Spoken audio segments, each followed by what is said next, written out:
Hello students. तो बेटा आज हम आपके स्टार्ट कराएंगे लॉज ऑफ लिमिटिंग फ्रिक्शंस। ठीक है, आज हम स्टार्ट करेंगे हम आपको लॉज ऑफ लिमिटिंग फ्रिक्शन कि लिमिटिंग फ्रिक्शंस के क्या लॉज हैं। ठीक है, तो there are the 4 laws limiting frictions के। हम यहाँ पे 4 लॉ को डिस्क्राइब करेंगे। ठीक है, नंबर फर्स्ट है द मैग्नीट्यूड। ठीक है, the magnitude of the force of limiting friction. मतलब जो हमारा लिमिटिंग फ्रिक्शन लगेगा उसका जो फोर्स होगा वो कितना लगेगा, किस पर डिपेंड करेगा। ठीक है, of the force of limiting friction between two bodies is directly proportional to the normal reaction between them. Force of limiting friction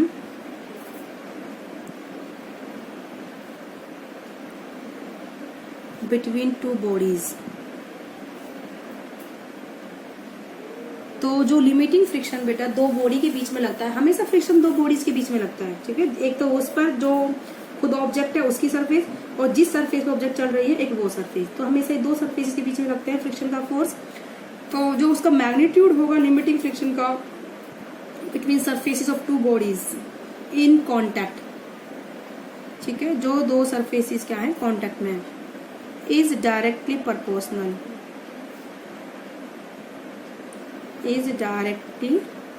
proportional to normal reaction.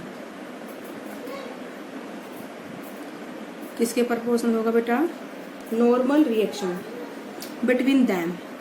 और नॉर्मल रिएक्शन को हम किससे डिनोट करते हैं बेटा, आर से।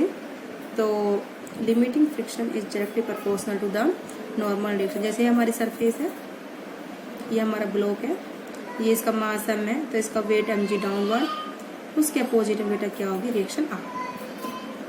ठीक है, तो अगर बॉडी हैवी होगी तो रिएक्शन ज्यादा होगी, तो फ्रिक्शन का फोर्स भी क्या होगा, ज्यादा होगा। ठीक है, तो आप इसको लिख लो, इफ बॉडी इज हैवी। ठीक है, देन रिएक्शन कितनी होती है बेटा, mg के बराबर होती है। तो reaction r is equal to mg क्या होगी, इंक्रीजेज, ज्यादा होगी। Therefore limiting friction FL increasing. तो अगर बॉडी हैवी है तो लिमिटिंग फ्रिक्शन क्या होगा, ज्यादा होगा। इसीलिए हैवी बॉडी को मूव कराने के लिए ज्यादा फोर्स चाहिए देन ए लाइटर बॉडी। ठीक है, therefore more force required to move heavy body. ठीक है, then lighter body. Okay, that is your first law. Clear है। अब हम स्टार्ट, यानी कि अगर हमारी नॉर्मल रिएक्शन ज्यादा है तो लिमिटिंग फ्रिक्शन क्या होगा, ज्यादा होगा। नॉर्मल रिएक्शन कब ज्यादा होती है, जब बॉडी का वेट क्या हो, ज्यादा हो।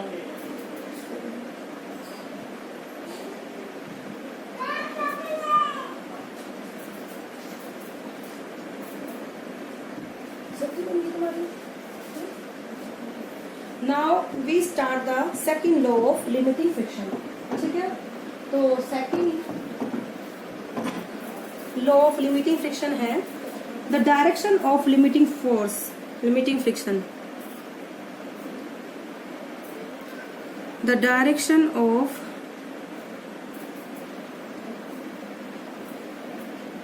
limiting friction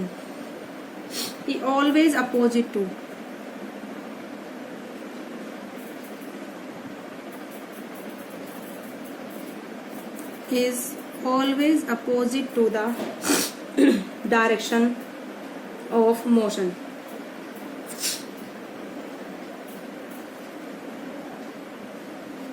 ठीक है, सेकंड है it is independent of area of contact. ठीक है, It is independent of area of contact.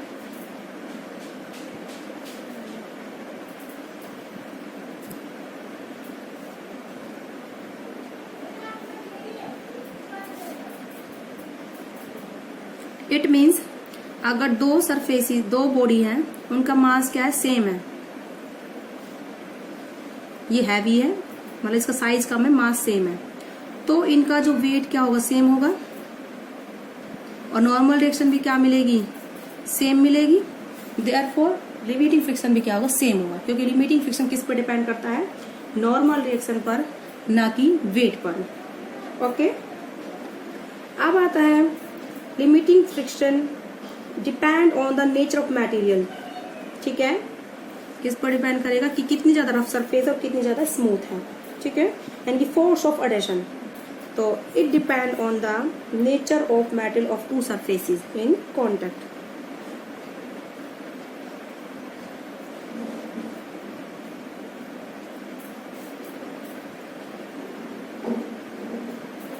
Nature of material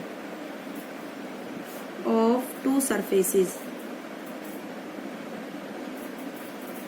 in contact. It means force of adhesion, मतलब उनके बीच कितना अट्रैक्टिव फोर्स है, फोर्स ऑफ adhesion, इसको हम बोलते हैं एडेसिव फोर्स। ठीक है, और nature of surface and their roughness, कि कितनी रफ है या फिर कितनी स्मूथ है, देयर रफनेस और स्मूथनेस।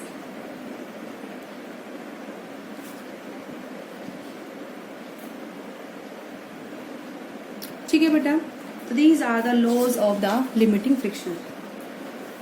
अब first law, it is independent of area, second is the it is depend on the nature of material of contact, third is the it is directly proportional to the normal reaction, fourth is the it is always act in the direction of opposite of our direction opposite to the motion. These are the four laws of the limiting friction. Now we start the coefficient of friction. We start the coefficient of friction. So coefficient of friction क्या होता है बेटा, it is the ratio of the applied force to the normal reaction या फिर limiting force to the normal reaction। तो आप लिखोगे according to law of limiting friction,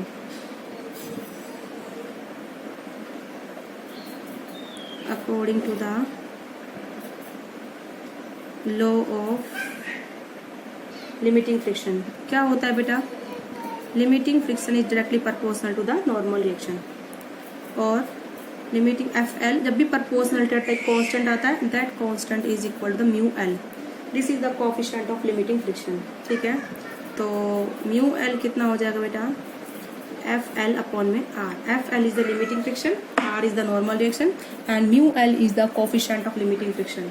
तो this is the coefficient of friction is the ratio of the limiting friction to the normal reaction between them. Okay, तो what is the coefficient of friction? It is the ratio of the limiting friction to the normal reaction between them. तो इसको लिखिए अब,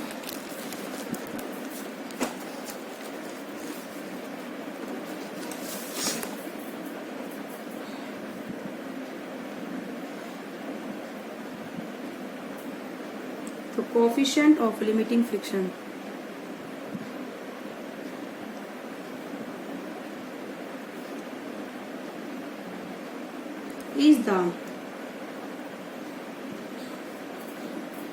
is the ratio coefficient, just a minute बेटा, एक minute, मेरा pen रुक गया है, एक सेकंड रुक गया। तो coefficient of limiting friction is the ratio of limiting friction to the normal reaction.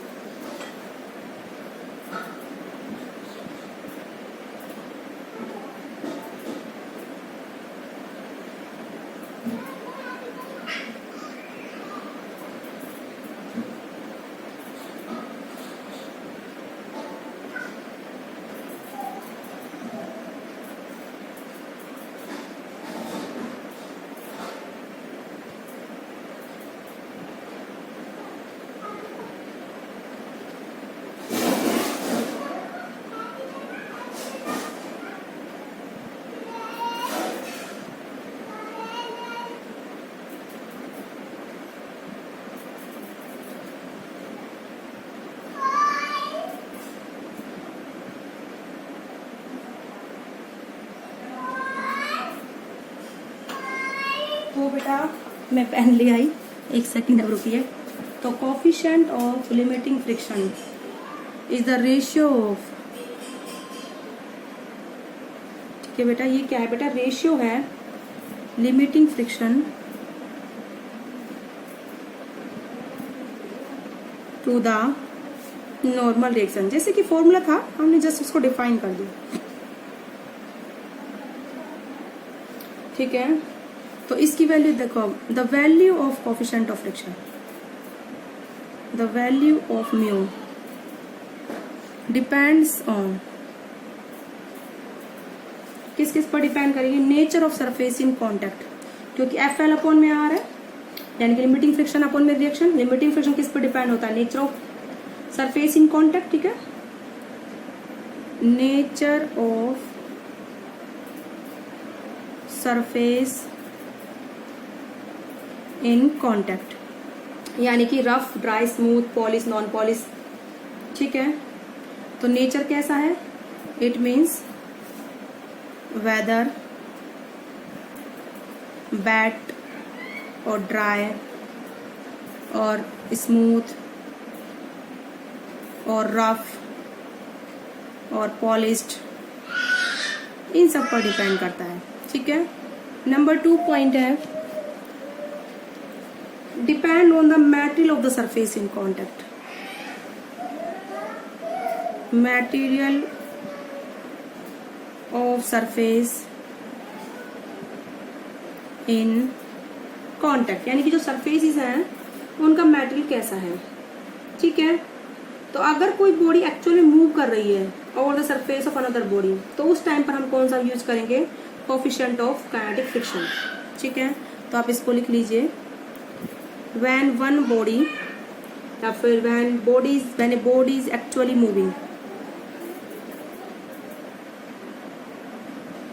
When a body is actually moving, be replace,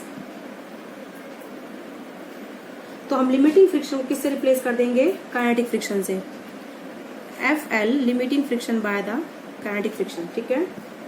therefore and coefficient of limiting friction mu L को by mu के, यानी कि kinetic friction से। तो ये क्या हो जाएगा, mu K is equal to the F K upon में आर। तो coefficient of kinetic friction is the ratio of the, just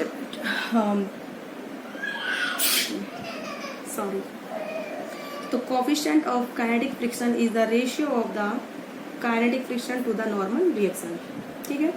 तो here mu K is coefficient of kinetic या फिर डायनामिक, कोफिशिएंट ऑफ काइनेटिक और dynamic friction, ठीक है। और coefficient of kinetic friction हमें पता है, kinetic friction less than limiting friction होता है, तो म्यू के इज, तो coefficient of kinetic friction is less than the limiting friction. तो आप लिख दीजिए, as kinetic friction is the limiting less than the limiting friction, therefore coefficient of kinetic friction is less than the coefficient of limiting friction. तो this is the coefficient of friction topic, ठीक है। अब हम start करते हैं बेटा angle of friction. Next topic is your angle of friction. What is your topic,